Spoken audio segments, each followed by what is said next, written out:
WhatsApp everyone, welcome back to the channel. तो guys हम लोग पढ़ेंगे आज ईपी का एक और चैप्टर, एक और यूनिट जिसका नाम है एंटरप्राइज ग्रोथ स्ट्रैटेजीज।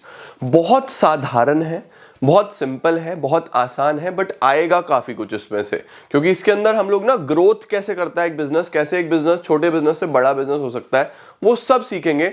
तो बहुत इंपॉर्टेंट है, पेपर में पक्का काफी नंबर का आएगा, तो बड़े ध्यान से समझना, साथ साथ नोट्स बनाना, चीजें लर्न कर लेना और इसको कंप्लीट कर लेना। चलिए जल्दी से लेट्स बिगिन।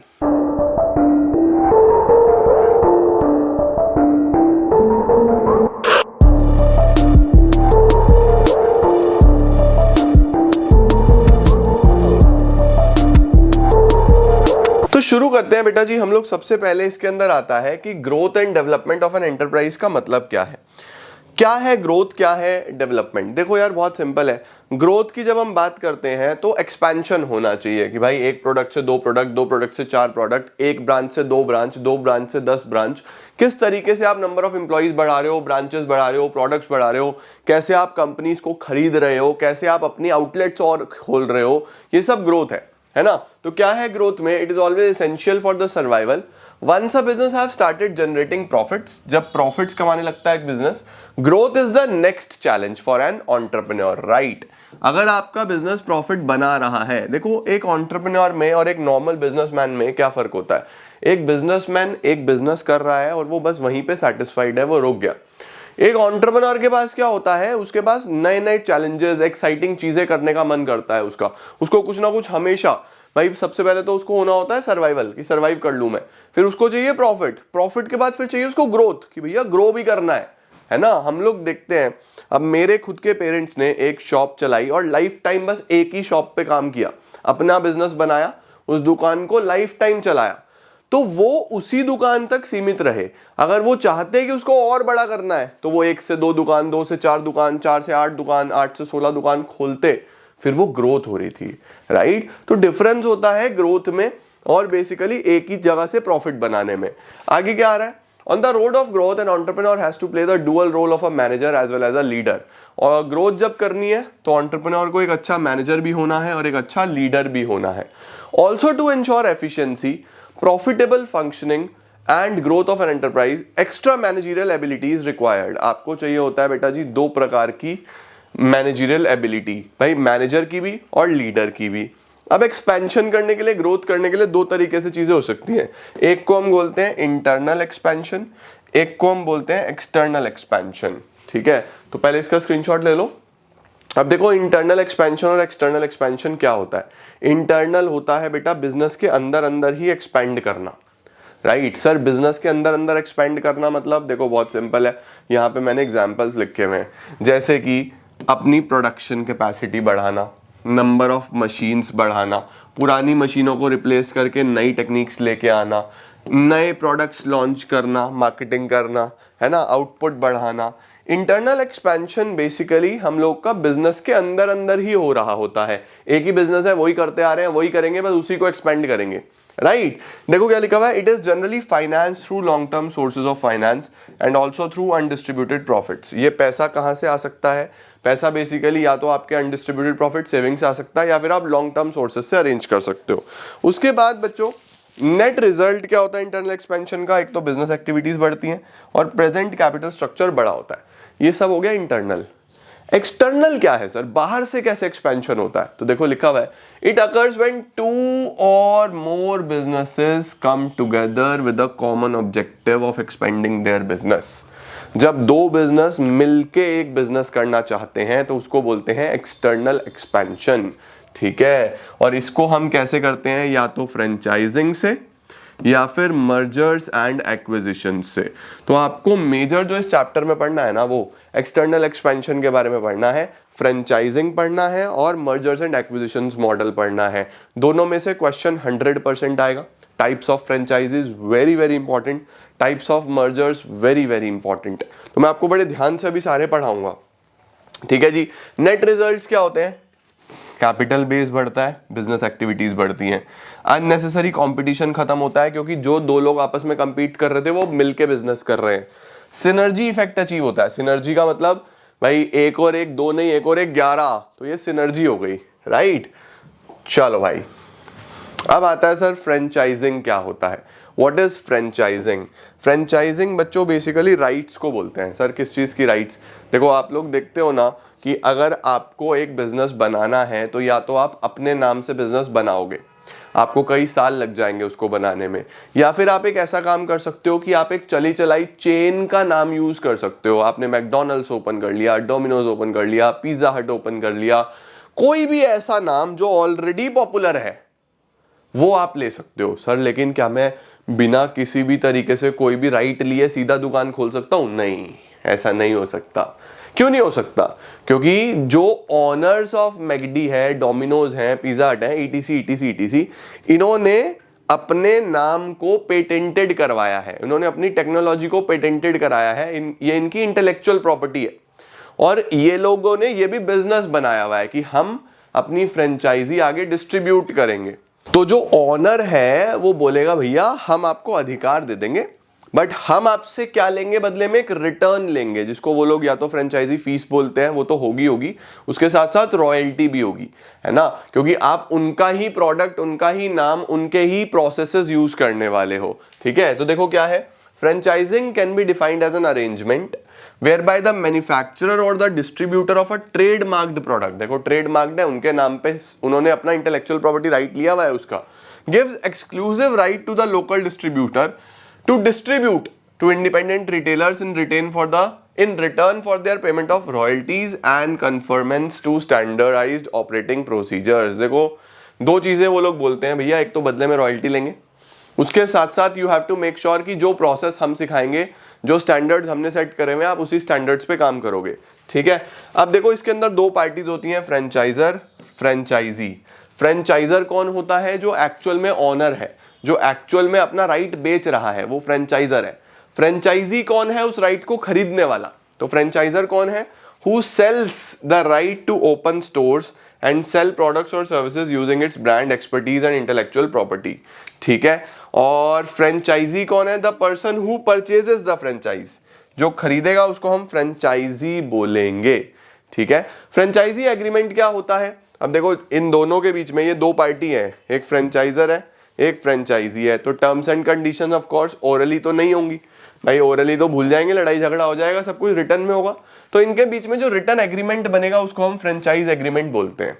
ठीक है, it is a legal document defining the mutual terms and conditions between franchiser and a franchisee. इसके मेन क्या क्या कंपोनेंट्स होते हैं? चार चीजें इसके अंदर मेनली आती हैं। Number one, contract explanation, contract कितने दिन का है, किस तरीके से चलेगा, इस पे प्रॉपर टर्म्स एंड कंडीशंस लिखी होंगी कॉन्ट्रैक्ट के बारे में, सब कुछ। ठीक है, दूसरा ऑपरेशंस मैनुअल, ऑपरेशंस किस तरीके से चलेंगे, कैसे आप प्रोडक्ट बनाओगे, कैसे आप मार्केटिंग करोगे, कैसे आप सेल्स करोगे, कैसे आप प्रोडक्ट को घर घर तक पहुंचाओगे, ऑपरेशंस कैसे काम करेंगे, बेसिकली प्रोसेस पूरा डिफाइन करना। प्रोप्राइटरी स्टेटमेंट्स, प्रोप्राइटरी स्टेटमेंट्स में हम लोग ऑनरशिप डिसाइड करेंगे, कितना अधिकार आपको दिया गया है, किस तरीके से डिस्ट्रीब्यूशन ऑफ प्रॉफिट्स होगा, किस तरीके से ऑनरशिप डिवाइड होगा, ये सारी चीजें। And ongoing site maintenance, site maintenance का मतलब आपका स्टोर कैसा होगा, कैसा दिखेगा, कैसा आपको मेंटेन करना है। आप देखोगे जितनी भी फ्रेंचाइजीज होती हैं सब जगह कॉमन दिखती हैं, एक जैसी दिखती हैं, तो उन्होंने उस साइट मेंटेनेंस का भी एग्रीमेंट किया होता है। ठीक है, तो ये हमारे पास पूरा फ्रेंचाइजिंग मॉडल है। अब कितने प्रकार की फ्रेंचाइजीज होती हैं? चार प्रकार की। पहली प्रोडक्ट, दूसरी मैन्युफैक्चरिंग, तीसरी बिजनेस, चौथी फॉर्मेट। नाम में ही इनका मीनिंग छिपा है। देखो सबसे पहले first one is product, second is business, third is manufacturing, fourth is format। तो देखो प्रोडक्ट में क्या होता है, इसके अंदर मैन्युफैक्चरर जो है वो स्टोर ओनर को अथॉरिटी देता है to distribute goods manufactured by the manufacturer and allow the owner to use the name and trademark owned by the manufacturer. इसका मतलब मैं ओनर हूं, मेरा कोई प्रोडक्ट है, मैं ही बनाऊंगा और मैं आपको बस दे रहा हूं राइट कि चलो भाई तुम भी बेच लो, नाम मेरा ही चलेगा, मैं सिर्फ आपको राइट दे रहा हूं कि आप मेरा प्रोडक्ट बेच सकते हो मेरे ही नाम से, तो उसको क्या बोलते हैं? Product franchisee. आप पूछोगे सर हमें क्या फायदा होगा? भाई प्रॉफिट कमाओगे पहले दिन से, आप अपना प्रोडक्ट बनाओगे तो उसको मार्केट करने में, एडवर्टाइज करने में, चलाने में आपको समय लगेगा। मेरा चला चला है प्रोडक्ट है, पैसा कमाओ ना आप, एक हिस्सा मुझे दो, एक आप रखो, समझ गए? तो प्रोडक्ट में तो ये होता है। ओके। दूसरा है मैन्युफैक्चरिंग, अब नाम से ही समझो मैन्युफैक्चरिंग। अभी मैं बना के दे रहा था, अभी मैं बोल रहा हूं चलो आप ही बना लो, ठीक है, क्योंकि अगर मैं बना के भेजूंगा तो रास्ते में ट्रेवल में अगर खराब हो गया, फिर रास्ते में चोरी हो गया, लॉस है, बहुत सारी चीजें हैं, तो आप वहीं बनाओ वहीं बेचो। यहां क्या है, under this model the franchisee is conferred with exclusive rights to manufacture a product and sell it to the public. ठीक हो गया, यहां पे मैं आपको अधिकार दे रहा हूं, आप बनाओ, बनाओगे मेरे हिसाब से, मैं सिखाऊंगा, इसकी ट्रेनिंग होती है पूरी। ओके। तीसरा होता है बेटा बिजनेस फ्रेंचाइजी। बिजनेस फ्रेंचाइजी में क्या होता है, इसके अंदर क्या होता है, इसके अंदर हम लोग बेसिकली एक पूरे के पूरे बिजनेस का ही डिस्ट्रीब्यूटरशिप दे देते हैं कि भैया ये मेरी कंपनी है, इस कंपनी को इस तरीके से रन करना है, आप मेरे डिस्ट्रीब्यूटर बन जाओ। ठीक है, डिस्ट्रीब्यूटरशिप ले लो आप मेरे से, तो डिस्ट्रीब्यूटरशिप में आप मेरे डिस्ट्रीब्यूटर बन के सारा काम करो, each and everything you do. सिर्फ प्रोडक्ट ही नहीं मिलेगा, सिर्फ मैन्युफैक्चरिंग ही नहीं मिलेगी, और भी सारे राइट्स मिलेंगे, और प्रॉफिट्स हम शेयर कर लेंगे। तो देखो क्या लिखा हुआ है, this model requires that a business owner purchases and distributes the products from one specific company. The company provides the business with customers, customers देंगी पूरे के पूरे, and in return business owner pays a fee or any other form of compensation to the company. जैसे हम distributorship बोलते हैं, vending machine बोलते हैं, ये होता है बिजनेस फ्रेंचाइजी, पूरी की पूरी बिजनेस ही ले लिया आप लोगों ने। उसके बाद क्या होता है, फॉर्मेट फ्रेंचाइजी। फॉर्मेट का मतलब आपको फॉर्मेट सिखाया जाएगा, ट्रेनिंग दी जाएगी हर चीज की, पूरे प्रोसेस की। देखो क्या लिखा हुआ है, this is the most popular form of franchising. In this model franchiser provides the franchisee a proven method of operating a business. एक फ्रेंचाइजर फ्रेंचाइजी को प्रूवन मेथड देगा, गारंटी देगा कि हम बिजनेस चला के देंगे आपको, आपको हमारे साथ पार्टनर बनना है, पैसा लगाना है, और बिजनेस चलाने की जिम्मेदारी हमारी है। Using its name and trademark the franchiser assist the franchisee in starting and managing the business. Franchiser मदद करता है कैसे शुरू करना है, कैसे चलाना है, वो हर चीज में। तो चार तरीके के मॉडल हो गए, एक में प्रोडक्ट दे दिया, एक में मैन्युफैक्चरिंग का राइट दे दिया, एक में पूरा पूरा का पूरा एक पर्टिकुलर सेगमेंट ही दे दिया, एक में फॉर्मेट, आपको पूरा हेल्प करेंगे, ट्रेनिंग देंगे, एवरीथिंग। ठीक है जी। अब यहां देखो क्या लिखा हुआ है, हाउ फ्रेंचाइजिंग हेल्प स्टार्टअप्स। मतलब जो नए बिजनेसेस होते हैं, नए लोग हैं जो बिजनेस करना चाहते हैं, वो किस तरीके से फ्रेंचाइजी मॉडल से बेनिफिट ले सकते हैं। देखो इसके अंदर काफी सारे पॉइंटर्स हैं। जैसे number 1, franchising provides the startups with a ready market. आपको अपना मार्केट नहीं बनाना है, सबसे मुश्किल काम यही होता है। आपको बना बनाया मार्केट मिलेगा, आप एक फ्रेंचाइजी लो, आप उसको चलाओ, अच्छे से बिजनेस होगा बढ़िया तरीके से। ठीक है। The franchisor impacts training, training भी देता है आपको, आप सीख सकते हो, स्किल्स ले सकते हो, और जब आपको लगता है कि आप सब कुछ सीख गए हो तो फिर आप अपना भी कर सकते हो कुछ उस तरीके का, एक बार आप सीख सकते हो, राइट। दूसरा, startups can grow at a faster rate, faster rate, तेजी से ग्रो कर सकते हो विदाउट इंक्रीजिंग देयर लेबर और ऑपरेटिंग कॉस्ट्स। उसके बाद क्या होता है, the spirit of mutual cooperation and collective gains lead to the success of startups. अब इसके अंदर एक स्पिरिट होती है, यानी कि एक कॉम्बिनेशन बनता है बहुत अच्छा कि हम म्यूचुअली कोऑपरेट करके और कलेक्टिव गेन्स लेंगे, दोनों एक दूसरे से बेनिफिट्स लेंगे और आगे बढ़ेंगे। Franchisor's efforts to boost their franchisees are always sincere, so there is no clash of interest. Franchisor तो चाहता है कि भैया फ्रेंचाइजी चले, तभी तो उसका मार्जिन भी बनेगा, और फ्रेंचाइजी चलेगी तो जो जिसने फ्रेंचाइजी लिया उसका भी फायदा होगा, इसीलिए कभी भी उनका इंटरेस्ट में कॉन्फ्लिक्ट नहीं आता है। नेक्स्ट क्या आता है, एडवांटेजेस क्या होते हैं फ्रेंचाइजिंग के। एडवांटेजेस फ्रेंचाइजी को क्या है और फ्रेंचाइजर को क्या है। फ्रेंचाइजर को देख लो, सबसे पहले एक्सपेंशन होगा, उसका बिजनेस बड़ा होगा। कॉस्ट एडवांटेज है, यानी जब वो बल्क में इतने सारे पर्टिकुलर लोगों को अपनी फ्रेंचाइजीज बांटेगा तो उसको सस्ता तो पड़ेगा ही ना, उसको फायदा तो होगा ही ना लार्ज स्केल प्रोडक्शन का। रिस्क भी कम हो जाता है कि भैया एक जगह से अगर लॉस में जा रहा है तो दूसरी जगह से प्रॉफिट भी तो आ रहा है, राइट। नेक्स्ट आता है जिसने फ्रेंचाइजी ली है उसको क्या फायदा है, प्रोडक्ट एक्सेप्टेंस। उसने एक ऐसा प्रोडक्ट सेल करना चालू कर दिया है जो ऑलरेडी एक्सेप्टेड है मार्केट में, कस्टमर्स ऑलरेडी हैं उस प्रोडक्ट के, तो जल्दी बिकेगा, प्रॉफिट जल्दी बनेगा। एक्सपर्टीज मिलेगी उसको समझ में आ जाएगा किस तरीके से बिजनेस ग्रो करना है। कैपिटल रिक्वायरमेंट्स, अगर उसको पैसे की भी जरूरत पड़ेगी तो कई बार फ्रेंचाइजर्स हेल्प कर देते हैं कि भैया आप शुरू करो, कोई प्रॉब्लम नहीं है, हर वे में हम आपको सपोर्ट करेंगे। उसके बाद knowledge of the market, market की नॉलेज आपको मिलेगी।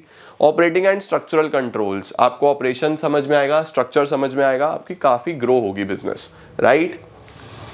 अब आता है बच्चों डिसएडवांटेजेस। डिसएडवांटेजेस कोई ज्यादा नहीं है, बस लिखे गए हैं। जैसे फ्रेंचाइजर को क्या है, क्वालिटी फ्रेंचाइजीज कहाँ से ढूंढे, उसको कैसे समझ में आएगी कौन लोग अच्छे हैं कौन लोग अच्छे नहीं हैं, कौन बिजनेस चला लेंगे कौन नहीं चला पाएंगे। उसके बाद फेडरल एंड स्टेट रेगुलेशंस, बहुत सारे गवर्नमेंट रेगुलेशंस हैं जिनको ध्यान में रखते हुए चीजें करनी पड़ती हैं, तो फॉर्मेलिटीज, पेपर वर्क बहुत ज्यादा है, टैक्स रेगुलेशंस बहुत ज्यादा है। Loss of complete brand control, कई बार फ्रेंचाइजी के चक्कर में उसका ब्रांड पे जो कंट्रोल है वो चला जाता है और फ्रेंचाइजी के चक्कर में नाम भी खराब हो जाता है, तो ये डीमेरिट्स हैं। अब जिसने ली है उसको क्या है, उसको सिर्फ राइट कुछ चीजों का मिलेगा, जो उसको सिखाया गया है उसको वही करना है, वो अपनी क्रिएटिविटी इनोवेशन नहीं लगा सकता। दूसरा, कॉस्ट इंप्लीकेशन, लगातार उसको पे करना है, लगातार खर्चा करना है, तो उसके ऊपर एक परमानेंट बर्डन रहेगा। उसके बाद फ्रेंचाइजर गेटिंग बॉट, आपने जिससे फ्रेंचाइजी खरीदी अगर वो कंपनी ही बिक गई तो फिर नया मालिक आएगा, तो फिर उसके हिसाब से आपको चलना पड़ेगा, तो ये भी एक बहुत बड़ा रिस्क है। इनएबिलिटी टू प्रोवाइड सर्विसेज, कई बार जो आपसे एक्सपेक्ट किया जाता है आप नहीं कर पाते हो, तो वो भी एक बहुत बड़ा सिंसियर ड्रॉबैक बन जाता है। नेक्स्ट आता है बच्चों मर्जर्स एंड एक्विजिशंस। मैंने आपको बता ही दिया, फ्रेंचाइजी समझ गए। एक्सटर्नल ग्रोथ के, एक्सटर्नल एक्सपेंशन के दो तरीके हैं, franchising and mergers and acquisitions. Sir now what is merger and acquisition? देखो, मर्जर का मतलब है जब दो कंपनी मर्ज होके एक बिजनेस बनाती हैं। एक्विजिशन का मतलब होता है जब एक बड़ी कंपनी एक छोटी कंपनी को खरीद लेती है, एक्वायर कर लेती है, तो उसको क्या बोलते हैं? एक्विजिशन। तो देखो क्या लिखा हुआ है, mergers and acquisitions is a strategy that ensures the accelerated growth of business and also helps a business to expand externally. Businesses of any size can flourish as a result of merging with another existing company and acquiring a business and absorbing it into current operations. देखो merger क्या है?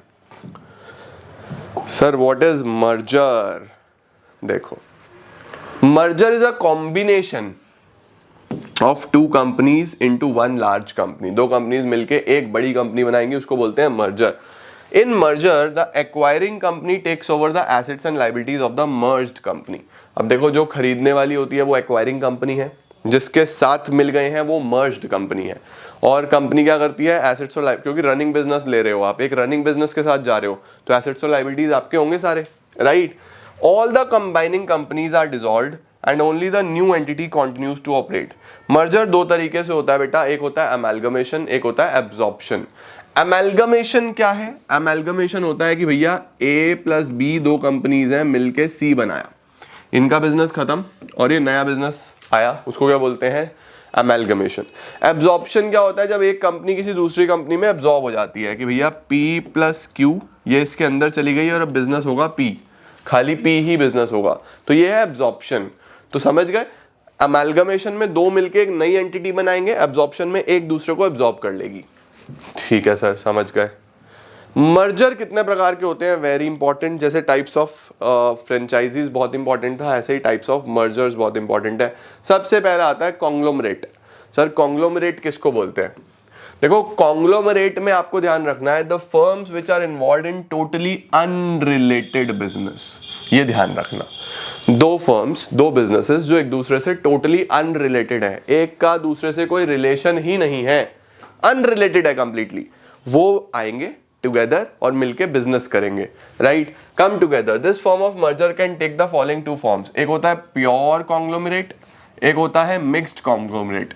Pure conglomerate क्या होता है? जिसके अंदर दो companies बिल्कुल ही डिफरेंट हैं, एक साइड ऑफ द अर्थ है, एक second side of the earth है, जिसको कोई मतलब ही नहीं है, तो वो होते हैं प्योर कॉन्ग्लोमरेट।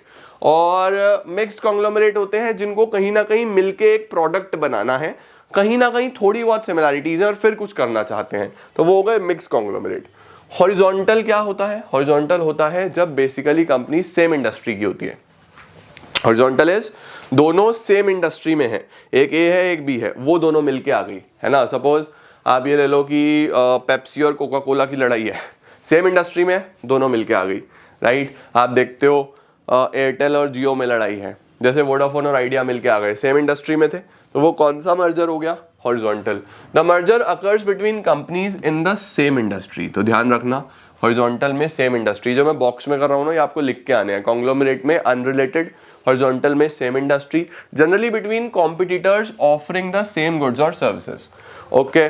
मार्केट एक्सटेंशन में क्या होता है? नाम में ही है, अपनी मार्केट को बड़ा करने के लिए, ठीक है। ये बेसिकली वो हैं जो सेम प्रोडक्ट में डील करते हैं। This type of merger takes place between companies that deal in the same products but in separate markets. Same product है लेकिन मार्केट अलग अलग है। मतलब कि सपोज कर लो एक कंपनी कैप्स बेचती है, ये वाली, दूसरी कंपनी भी कैप्स बेचती है, लेकिन एक का बिजनेस ईस्ट में है, एक का बिजनेस वेस्ट में है, एक का बिजनेस नॉर्थ में है, एक का बिजनेस साउथ में है। चारों ही अपने अपने एंड पे अपने अपने एरियाज में पॉपुलर है, चारों मिलके आ गए और चारों को चारों का मार्केट मिलेगा अब एक्सप्लोर करने के लिए। तो इसको हम क्या बोलेंगे, कौन सा business, market extension merger. Okay, product extension merger में क्या होता है sir, this merger takes place between two business organizations that deal in product which are related to each other and are operated in the same market। अगर ऐसे कोई products हैं जो एक दूसरे से रिलेटेड हैं, जो एक दूसरे से मिलते जुलते हैं, एक दूसरे के सब्स्टिट्यूट हैं, एक दूसरे के कॉम्प्लीमेंट्री हैं, ऐसे कोई प्रोडक्ट्स हैं, जब वो मिलके आ जाएंगे, वो मिलके आएंगे तो फिर मर्जर होगा, तो उसको क्या बोला जाएगा, प्रोडक्ट एक्सटेंशन। ठीक है, अब सपोज एक दूसरे का कोई सब्स्टिट्यूट है कि भैया चाय की जगह कॉफी पी लो, कॉफी की जगह चाय पी लो, अगर ये दोनों मिलके आ जाए तो फिर क्या हो जाएगा, रिलेटेड प्रोडक्ट्स हैं, तो वहां पे कौन सा मर्जर होगा, प्रोडक्ट एक्सटेंशन। लास्ट होता है वर्टिकल मर्जर। वर्टिकल मर्जर क्या होता है बेटा, वर्टिकल मर्जर होता है कि दो कंपनीज जो डिफरेंट गुड्स और सर्विसेज बना रही है for one specific finish product is termed as vertical merger. जैसे सपोज मुझे लैपटॉप लेना है, अब एक कंपनी उस लैपटॉप के लिए पूरा का पूरा हार्डवेयर डिजाइन करती है, एक कंपनी उस लैपटॉप के लिए पूरा का पूरा सॉफ्टवेयर डिजाइन करती है, फिर मिलके एक लैपटॉप बनता है। तो अगर वो दोनों ही कंपनीज आपस में मिलके आ जाए तो दोनों में कंपटीशन खत्म, ज्यादा प्रॉफिट कमाएंगे, बढ़िया तरीके से प्रोडक्ट डिजाइन होगा, उसको बोल देंगे वर्टिकल मर्जर्स। तो बेसिकली आपको ध्यान रखना है किसमें क्या है। Okay, done sir.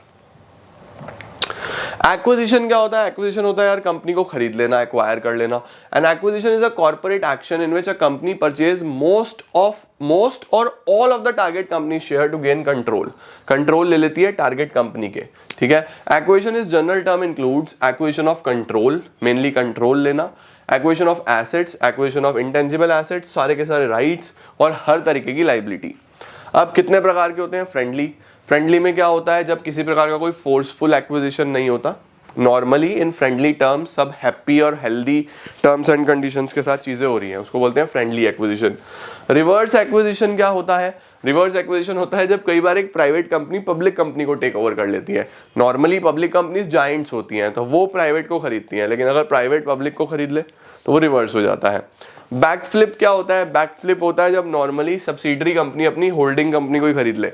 सपोज दो कंपनीज हैं ए और बी, ए बहुत बड़ी कंपनी है जिसके अंडर में बी काम कर रही है, लेकिन अगर बी के ऑपरेशंस बहुत अच्छे हैं, बहुत बढ़िया चल रहा है, प्रॉफिटेबल चल रहा है, खूब कमा रहे हैं, और ए डाउनफॉल पे है, तो कई बार ऐसा सिचुएशन आता है कि जो दूसरा है छोटे वाला कंपनी वो बड़े कंपनी को खरीद लेगा, उसको क्या बोलते हैं, backflip.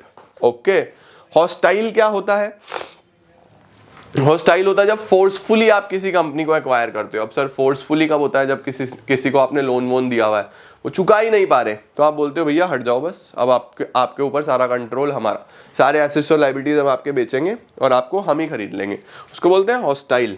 The whole transaction is carried out through force. ठीक है, परफेक्ट हो गया। तो चार प्रकार की चीजें हो गई, फ्रेंडली हो गया, रिवर्स हो गया, बैकफ्लिप हो गया, हॉस्टाइल हो गया। अब सर मर्जर एंड एक्विजिशन होगा कैसे, तो बहुत बेसिक है। देखो, सबसे पहले आपको मर्जर्स एंड एक्विजिशन में क्या करना होता है, क्लाइंट की रिक्वायरमेंट्स एनालाइज करनी होती हैं कि भैया क्या क्या रिक्वायरमेंट्स हैं, क्यों करना चाहते हैं मर्जर एक्विजिशन, क्या पर्पस है, क्या दिमाग में है, क्या सोच के एक्सपेंशन कर रहे हो, ग्रोथ कर रहे हो, क्या चीज़ है, रिक्वायरमेंट्स देखो, फिर आइडियाज जनरेट करो, क्या मिलके कुछ बढ़िया हो पाएगा, क्या 2 + 2 = 5 हो भी पाएगा। आप कहोगे सर 2 + 2 तो 4 होता है, 2 + 2 4 नॉर्मल सेंस में होता है, बिजनेस सेंस में सिनर्जीज मैच होंगी तो कुछ बड़ा निकल के आएगा, दैट इज 2 + 2 5, राइट। उसके बाद वैल्यूइंग कंपनीज, फिर वैल्यूएशन लगाया जाता है कंपनी का कि कंपनी की क्या वैल्यू है, किस वैल्यू पे उसको खरीदना है। वैल्यूएशन के लिए आपको प्रॉपर आप लीगल एक्सपर्ट्स की हेल्प ले सकते हो। आप जितने भी लोग वैल्यूएशन के लिए, बड़ी बड़ी कंपनीज हैं जो आपको वैल्यूएशन में हेल्प करती हैं, चार्टर्ड अकाउंटेंट्स आपको हेल्प करते हैं, वैल्यूएशन लगाया जाता है। उसके बाद पोटेंशियल पार्टनर्स आइडेंटिफाई करो कि किस तरीके की पार्टनरशिप आपके पास हो सकती है। देन डॉक्यूमेंटेशन रेडी करो, सारा पेपर वर्क तैयार करो। फिर ड्यू डिलिजेंस होगा, ड्यू डिलिजेंस में आपको लीगल कंसल्टेंट्स, लीगल एक्सपर्ट्स की जरूरत पड़ेगी जो चेक करके देंगे कि भैया ये कंपनीज ठीक भी है या नहीं है, इनका सारा पेपर वर्क, सारी फॉर्मेलिटीज, ईच एंड एवरीथिंग जो दिख रही है वैसी है भी या नहीं है, सही है। उसके बाद मैनेजमेंट, फिर सपोर्टिंग मैनेजमेंट, सारा का सारा मैनेजमेंट आपको रेडी करना है। कौन कौन लोग कहाँ कहाँ पे क्या कर रहे होंगे, और लास्ट में फिर नेगोशिएशन कर लो, बस प्राइसिंग कर लो, कितने रुपए पे बिजनेस डीलिंग करनी है वो कर लो। तो ये स्टेप्स आपको पता होने चाहिए जब भी आप मर्जर्स एंड एक्विजिशन में जाओगे। ओके, इसके बाद आता है मर्जर्स और एक्विजिशन हम करते क्यों हैं। Number 1 synergy. सिनर्जी मैंने आपको बता दिया 2 + 2 5 होना चाहिए, 2 + 2 4 नहीं, 2 + 2 5 कुछ बड़ा बन के आना चाहिए। तो यही होती है सिनर्जी। दूसरी चीज होती है एक्वायरिंग न्यू टेक्नोलॉजी। जब आपको लगता है कि हमें कोई नई टेक्नोलॉजी चाहिए और एक कोई छोटी कंपनी उस टेक्नोलॉजी को ऑलरेडी अच्छे से यूज कर रही है, तो उसको खरीद लो ना। आप लोग यूजुअली देखते हो समुद्र में बड़ी मछली छोटी मछली को खा जाती है, तो जितने भी बड़े प्लेयर्स होते हैं ना, उनको लगता है कोई छोटा प्लेयर उनको नुकसान पहुंचा सकता है, तो वो उसको एक्वायर करने की कोशिश करते हैं।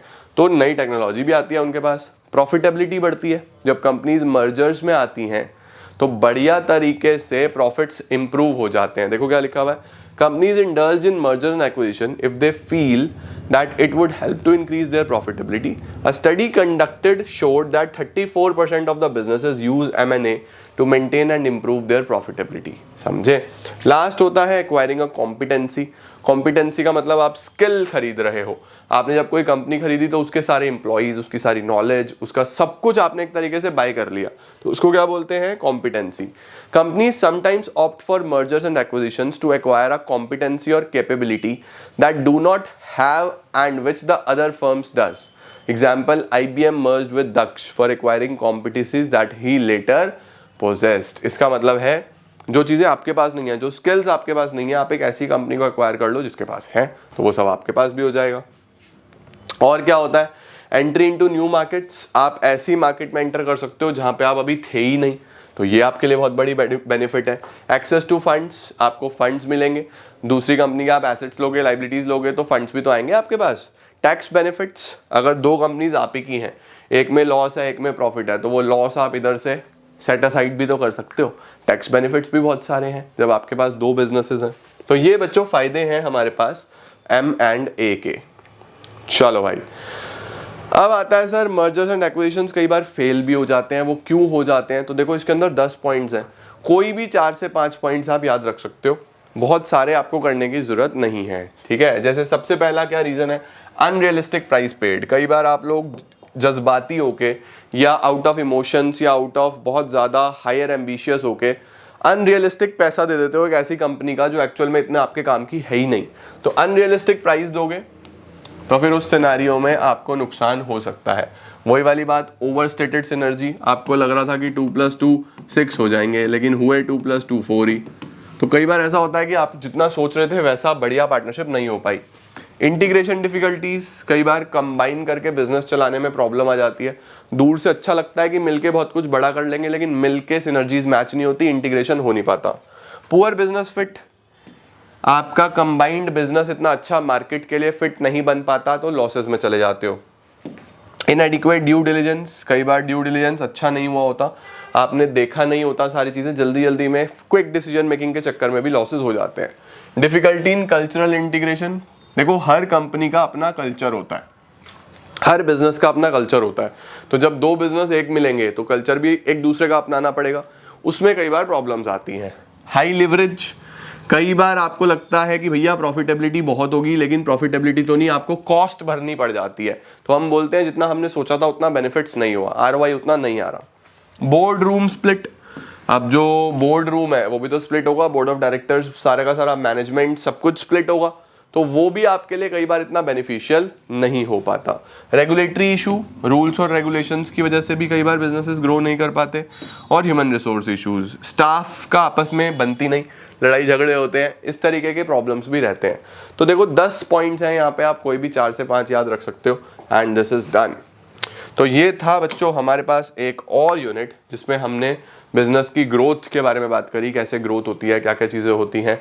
अब बचे हैं हमारे पास बस 2 यूनिट, एक मैं आपको आज शाम को कराऊंगा, एक मैं आपको कल सुबह 10 बजे ड्रॉप करूंगा, तो आपके लिए बहुत इजी हो जाएगा एंड आप बड़े अच्छे से इस चैप्टर को और इस सब्जेक्ट को तैयार कर पाओगे। Alright, thank you so much guys for joining in. I hope आपको काफ़ी हेल्प हो रही होगी ईपी में रिवीजन करने में, सारे टॉपिक्स करने में, और मेरी तरफ से पूरा प्रयास है कि मैं आपको अच्छे से अच्छे तरीके से चीज़ें करा पाऊँ।